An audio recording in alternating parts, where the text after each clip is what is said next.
Hi friends! Follow us as Mimi and I explore a very special kampong house. We will step inside and explore the various parts of the house together. Kami juga akan mengalami kehidupan di dalam rumah kampung. Pasti berbeza dengan kehidupan kita sekarang, kan? Ikuti kami mengira dengan cepat melalui cara langkau mengira atau skip counting. Jom kita pergi, jom!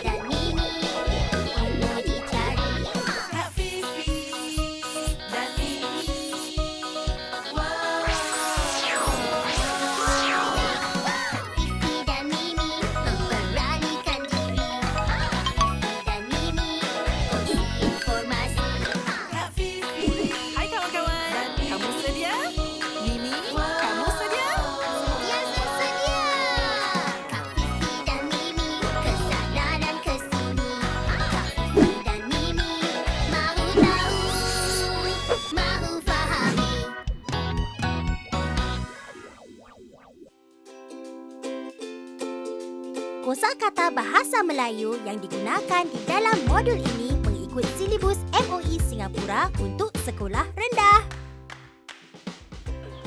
Well, hello friends! Welcome to my house. Just kidding! Welcome to this beautiful kampong house in Kampong Buangkok. Wow! Hai kawan-kawan, di modul sebelum ini kami telah mengembara kawasan Kampong Buangkok yang indah ini. Kami juga telah mempelajari cara-cara untuk mengukur jarak panjang menggunakan bermacam-macam alatan. Sungguh seronok, Kak Fifi. Rightio, Mimio. It was so fun exploring the kampong with you. Now friends, today we have a special treat for you because we are going to take you on a tour and answer the question, what is inside a kampong house? Wow! Oh, Mimi tidak sabar hendak melihat di dalam. Sebelum tahun 1960, apabila kerajaan Singapura mula membina blok-blok HDB, semua penduduk Singapura tinggal di dalam rumah-rumah kampung seperti ini. Kerajaan Singapura perlu memindahkan rakyat Singapura ke blok-blok tersebut kerana bangunan HDB boleh dibina dengan tinggi dan boleh merumahkan lebih banyak penduduk. That's right, Mimi. Now this was when the population of Singapore was increasing very quickly. So the government had to find ways to provide us all with affordable housing. Now Kampong Buangkok is actually the last living kampong in Singapore. That's why it's extra special for us to look into the house today.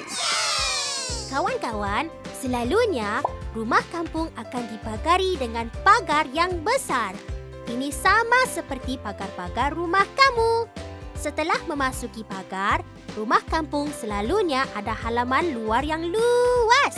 Di sinilah di mana penduduk rumah ini boleh meletakkan kereta mereka atau menggunakannya sebagai tempat untuk anak-anak bermain.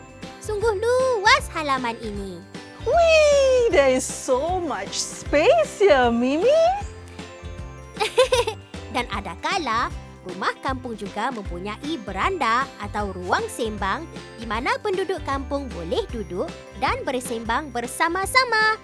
Alright, Mimi. Are you ready to check out the inside of the house? Sentiasa sedia! Awesome! Let's go!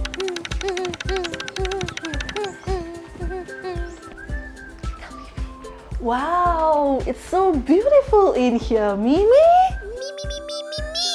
Sungguh cantik, Kak Fifi.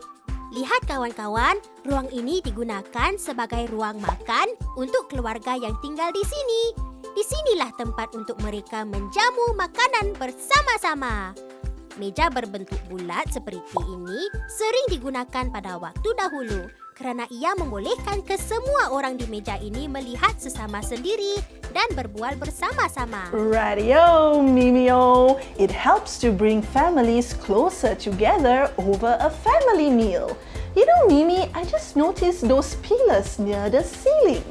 What are those? Are those gates? Oh, benar Kak Fifi. Oleh kerana rumah-rumah kampung tidak ada alat moden seperti penghawa dingin, mereka akan membina bukaan seperti ini di atas rumah-rumah mereka. Ini membolehkan pengudaran udara supaya rumah ini tidak menjadi terlalu panas.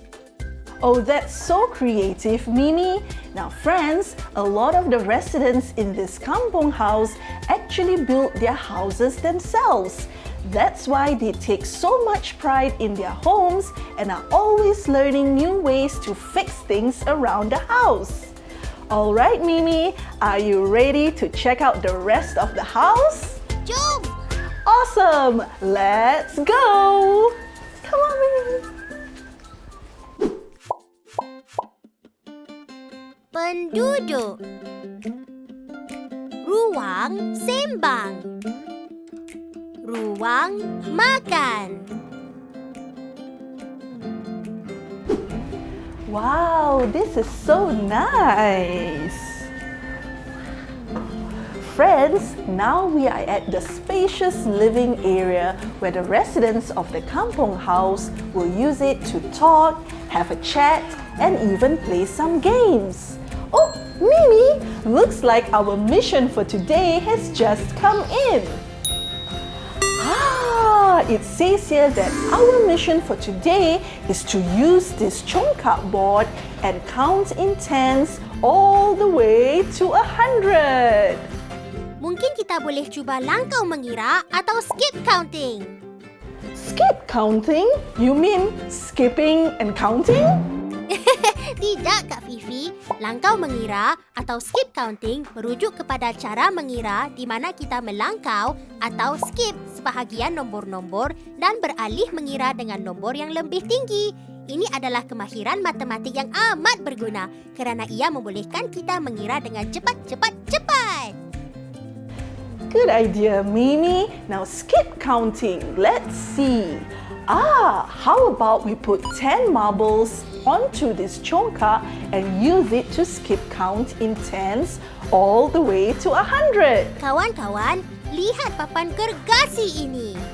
Bayangkan semua nombor-nombor dari nombor 1 hingga ke nombor 100. Oleh kerana setiap kumpulan congkak mempunyai 10 guli, kita boleh meletakkan guli bernombor 1 hingga 10 ke dalam kumpulan pertama. Guli ke-11 hingga ke-20 dalam kumpulan kedua. Guli bernombor 21 hingga 30 ke dalam kumpulan ketiga dan seterusnya. Dengan cara ini, setiap kumpulan guli mempunyai 10 guli dan kita boleh mengiranya seperti ini.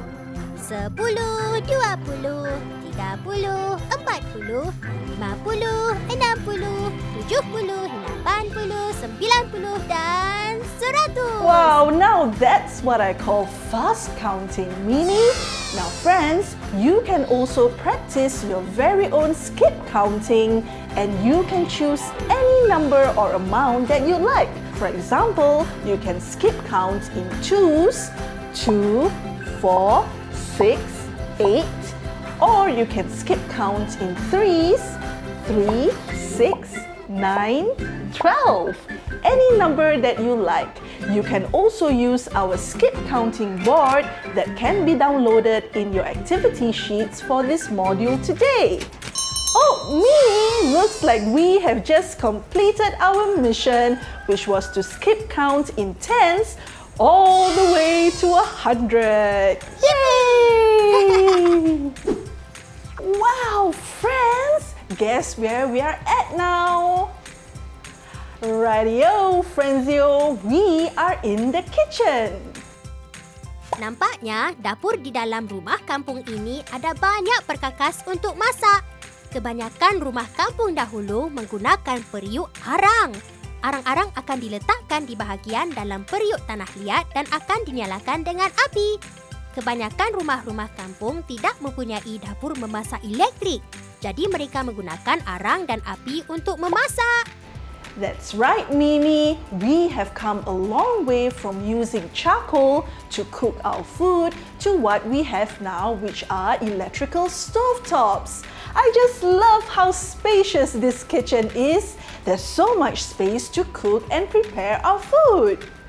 Oh, wow, Kak Fifi. Lihat di situ. Let's go, Mimi.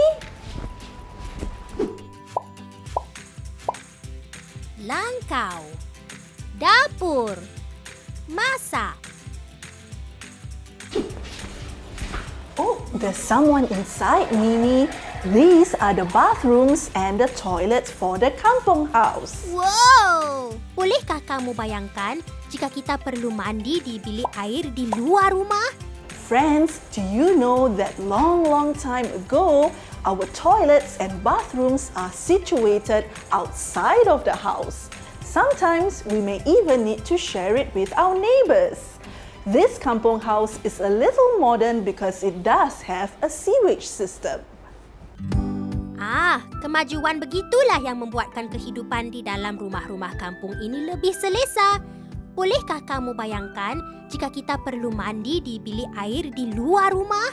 Masih ada banyak tempat-tempat di dalam dunia di mana rumah-rumah mereka serupa dengan rumah ini.